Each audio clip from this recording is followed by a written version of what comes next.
પ્રભુની શાંતિ બધાને. આજનો શાસ્ત્ર પાઠ અઝેકિયલના ગ્રંથમાંથી અધ્યાય 2 કડી 6 થી 7. પણ ઓ માટીના માનવી, તું તેમનાથી કે તેમના વચનોથી ગભરાઈશ નહીં. તારે એ કાંઠા ચાકરા વચ્ચે, એ વીછીઓ વચ્ચે વસવાનું છે. તેમ છતાં તું તેમનાથી કે તેમના વચનોથી ગભરાઈશ નહીં, અડબડી જઈશ નહીં. એ તો બરવાખોની જમાત છે. તું તારે મારા વચનો તેમજ તેમને સંભળાવજે, પછી ભલે તેઓ સાંભળે કે ન સાંભળે. એ તો બરવાખોની જમાત છે. આ પ્રભુની વાણી છે, તે આપણો આધાર. પ્રભુની શાંતિ બધાને. જે આજનો શાસ્ત્ર પાઠ છે અઝેકિયલના ગ્રંથમાંથી પાઠ અધ્યાય 2. આ પાઠની અંદર પ્રભુ અઝેકિયલને પસંદ કરે છે ઇઝરાયેલના લોકોને સમજાવવા માટે. પ્રભુનો જે સંદેશ છે એ ઇઝરાયેલના લોકો સુધી પહોંચાડવા માટે, જે પ્રભુ એમને ચેતવવા માગતા હતા, એના માટે પ્રભુ અઝેકિયલને પસંદ કરે છે. પ્રભુ એનામાં પવિત્ર આત્માનો સંચાર કરે છે, એને એ બળ પૂરું પાડે છે, જેનાથી એ લોકો સમક્ષ જઈને પ્રભુનો શુભ સંદેશની ઘોષણા કરી શકે. પ્રભુનો શુભ સંદેશ, પ્રભુ જે ચેતવવા માગે છે, જે મેસેજ આપવા માગે છે ઇઝરાયેલના લોકોને, એ લોકો સુધી પહોંચાડી શકે. એ માટે પ્રભુ અઝેકિયલને રેડી કરે છે, એને સમજાવે છે કે એને શું કહેવાનું છે. આ પાઠની અંદર એ વિશે ચર્ચા કરવામાં આવી છે, એ વિશે દર્શાવવામાં આવ્યું છે. આ પાઠની અંદર જ્યારે પ્રભુ અઝેકિયલ સાથે વાત કરે છે, ત્યારે અઝેકિયલ પહેલાં તો ગભરાઈ જાય છે, પણ અઝેકિયલ સાંભળે છે પ્રભુ એને શું કહેવા માગે છે. જ્યારે આ પાઠની અંદર અઝેકિયલે ક્લિયર કટ લખ્યું છે કે એનામાં પવિત્ર આત્માનો સંચાર, પ્રભુનો આત્માનો સંચાર થયો હતો અને એને બળ મળ્યું હતું. ત્યારબાદ પ્રભુ એને કહે છે કે તું ગભરાઈશ નહીં, તું લોકો સમક્ષ જા, ઇઝરાયેલના લોકો સમક્ષ જા. એ વીછી જેવા છે, એ અત્યારે દોષિત છે, પણ તું એમની પાસે જા, એમને મારો વચન સંભળાવો.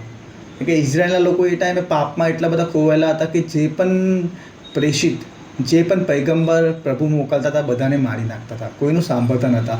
એટલે પ્રભુ વારે વારે બીજા પૈગંબરને મોકલતા રહેતા હતા, જેથી કરીને લોકો સુધી પ્રભુની વાત પહોંચે અને એ લોકો રિપેન્ટ કરે, કન્ફેસ કરે અને પ્રભુ તરફ પાછા વળે. એના માટે પ્રભુ અઝેકિયલને મોકલે છે. પ્રભુ સાથે એને કહે છે કે તને જે હું વાણી આપું છું, જે મેસેજ આપું છું, એ તારે લોકો સુધી પહોંચાડવાનો છે. સામે તારે લોકો સાંભળે કે ના સાંભળે, પણ તારે તારું કાર્ય કરતું રહેવાનું છે. એ જ પાઠ, એ જ જે લાઈન છે, એ જે બાઇબલ વર્સ છે, એ મને ટચ કરે છે કે પ્રભુએ અઝેકિયલને જે વસ્તુ કીધી હતી, જે વાત કીધી હતી, એ વાત આપણા પટે પર લાગુ પડે છે. એઝ અ શિષ્ય, પ્રભુના શિષ્ય તરીકે આપણને પણ એ જ જવાબદારી સોંપવામાં આવી છે જે અઝેકિયલને સોંપવામાં આવી હતી, કે પ્રભુના વચનને લોકો સુધી પહોંચાડવાની. હા, એ સાંભળશે, એ નહીં સાંભળે, એ સીધો જવાબ આપશે, એ નહીં આપે, તમને આવકારશે, નહીં આવકારે, પણ આપણે જે આપણું કાર્ય છે એ સતત કરતું રહેવું પડશે. પ્રભુના વચનો લોકો સુધી પહોંચાડતા રહેવા પડશે.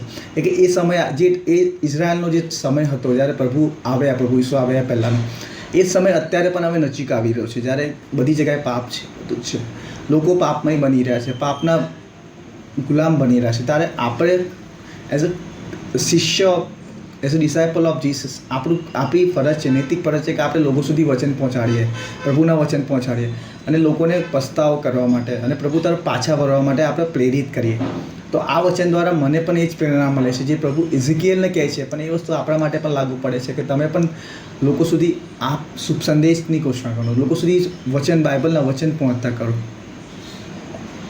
એ સાથે એક કન્ક્લુડિંગ પ્રેયર સાથે હું મારું રિફ્લેક્શન અહીંયા પૂરું કરું છું. પિતાને પુત્ર amen. Thank you lord, thank you lord Jesus, thank you. તમે જે આજનો દિવસ આપ્યો છે એ માટે તમારો ખૂબ ખૂબ આભાર. આ જે વચન તમે જે આપ્યું છે, જે અઝેકિયલને કીધેલું હતું પ્રભુ, એ અમારા માટે પણ લાગુ પડે છે.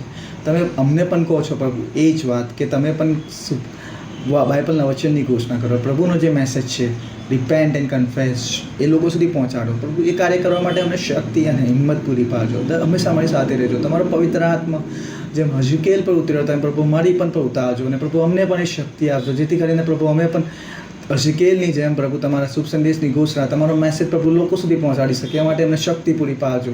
ટૂંકીને નમ્ર પ્રાર્થના પ્રભુ ઈસુ ખ્રિસ્તના નામમાં કરીએ છીએ. આમીન. પિતાને પુત્રને પવિત્ર આત્માને નામે આમીન. પ્રભુની શાંતિ.